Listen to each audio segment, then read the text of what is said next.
எனக்கு யார் கூடயும் பேசுறதுக்கு விருப்பம் இல்ல. நீ எதுக்காக என் மேல கோவமா இருக்கேன்னு எனக்கு தெரியும். நேத்து நான் உன்னை பார்க்க வரலன்னு தானே நினைச்சுக்கிட்டு இருக்க.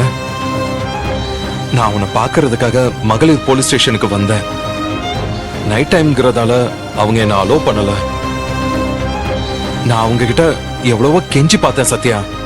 ஆனா என்கிட்ட கோர்ட் ஆர்டர் இல்லைன்னு சொல்லி என்ன உள்ள விட மாட்டேன்னு சொல்லிட்டாங்க. நீ எதுக்கு அர்ஜுன் என்ன பார்க்க வந்த? அதான் நான் என் அக்காவை கொலை பண்ணனு நீ முடிவு பண்ணிட்டியே. உங்க எல்லாரையும் பொறுத்த வரைக்கும் நான் ஒரு கொலைகாரி தானே. அப்புறம் எதுக்காக நீ என்ன பார்க்க வந்திருக்க? நான் உன் மேல கோவப்பட்டது தேவி அண்ணிய நீ தான் கொலை பண்ணிருப்பேன்னு நம்பினதுனால இல்ல. நீ கண்ணதாசன் தெருவுக்கு போகலன்னு என்கிட்ட பொய் சொன்னதுனால தான். என்கிட்ட உண்மையை மறைச்சா அது தெரிய வரும்போது எனக்கு எவ்வளவு கோவம் வரும்னு உனக்கு நல்லா தெரியும்ல. இப்போ நான் உன் மேல நம்பிக்கை இல்லாமலாம் உன்னை பார்க்க வரல. தேவி அண்ணிய நீ எதுவும் செஞ்சிருக்க மாட்டேன்னு நான் முழுசா நம்புறேன். ஆனா அத நாம ப்ரூவ் பண்ணியே ஆகணும். இப்ப இருக்கிற எவிடன்ஸ் எல்லாமே உனக்கு அகைன்ஸ்டா தான் இருக்கு. ஃபாரன்சிக் ரிப்போர்ட்ல கூட ஏதாவது தப்பு நடந்திருக்கலாம். ஆனா நீ கண்ணதாசன் தெருவுக்கு போனது உண்மை. எதுக்காக சத்யா அங்க போன? அன்னைக்கு அங்க என்ன நடந்துச்சு? இதெல்லாம் நீ சொன்னா மட்டும் தான் என்னால ஏதாவது செய்ய முடியும். அதை விட்டுட்டு இப்படி ஏன் மேல கோவப்படுறதால எதுவும் ஆக போறது இல்ல. என்ன தெரியணும்? இப்ப நான் என்ன சொன்னாலும் அப்படியே நம்பிட போறியா என்ன? நான் ஆரம்பத்துல இருந்தே உன் அம்மா தான் என் அக்காவை கொன்னாங்கன்னு சொல்லிட்டு இருக்கேன். அது நம்பினியா? இல்ல இல்ல. அப்புறம் இப்ப நான் சொல்றத மட்டும் எப்படி நம்புவ? சும்மா என் அம்மா மேலேயே பழி போட்டுக்கிட்டு இருக்காத சத்யா. என் அம்மா தான் எந்த தப்பு பண்ணலன்னு ப்ரூவ் ஆயிடுச்சுல்ல.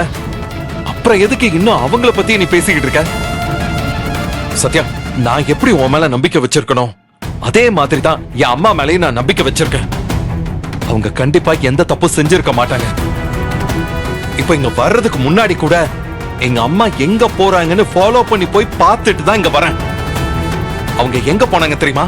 என்ன செஞ்சாங்க தெரியுமா? தேவி அண்ணியோட டெட் பாடி கிடைச்ச இடத்துல பூ போட்டு அழுதுகிட்டு இருந்தாங்க. நீ நினைக்கிற மாதிரி என் அம்மா கெட்டவங்களா இருந்தா ஏன் அப்படி செய்யணும்? சரி அர்ஜுன், உங்க அம்மாவை நீ நம்பு. எனக்கு அதுல எந்த பிரச்சனையும் இல்ல. ஆனா என்ன எதுக்கு அவங்கள நம்ப சொல்ற? நான் ஏன் அவங்கள நம்பணும்? ஏன்னா அவங்க உண்மையான முகம் என்னன்னு எனக்கு மட்டும்தான் தெரியும். நான் அவங்கள நம்ப போறது கிடையாது. தயவு செஞ்சு அந்த பேச்சைய விட்டுரு சத்யா. நான் கேட்டதுக்கு பதில் சொல்லு. அன்னைக்கு எதுக்காக கண்ணதாசன் தெருவுக்கு போன? அங்க போய் என்ன செஞ்ச? ப்ளீஸ் சத்யா சொல்லு. இப்ப நான் என்ன நடந்துச்சுன்னு சொன்ன உடனே நீ என்ன நம்பிடுவல? அப்ப சொல்றேன் கேட்டுக்கோ. என் அக்கா தேவிய நான் தான் கொன்னேன். இதுதான் நடந்துச்சு. போதுமா? நான் என்ன மனநிலையில உன்கிட்ட வந்து இப்படி கேட்டுக்கிட்டு இருக்கேன்னு ஏதாவது உனக்கு புரியுதா? இல்ல புரிஞ்சுக்கிட்டே வேணும்டா இப்படி பேசுறியா? ஆனா ஒண்ணு, ஆரம்பத்துல இருந்தே இப்படி எல்லா விஷயத்துக்கும் கோவப்பட்டுதான் இப்ப இந்த நிலைமையில இருக்க. நீ இப்படி இருக்கிறது உனக்கு மட்டும் பிரச்சனை இல்ல சத்யா.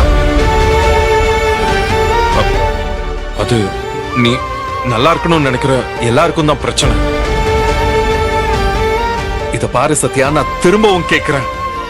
அன்னைக்கு கண்ணதாசன் தெருவுக்கு ஏன் போன? அத சொல்லிடு ப்ளீஸ். அத சொல்றதுல உனக்கு என்ன பிரச்சனை? நான் தானே கேக்குறேன். நான் அன்னைக்கு என்ன நடந்துச்சுன்னு சொல்லதான் போறேன் அர்ஜுன். ஆனா அது உன்கிட்ட சொல்ல வேண்டிய அவசியம் இல்ல. நான் கோர்ட்ல சொல்லிக்கிறேன். உன்னெல்லாம் திருத்தவே முடியாது.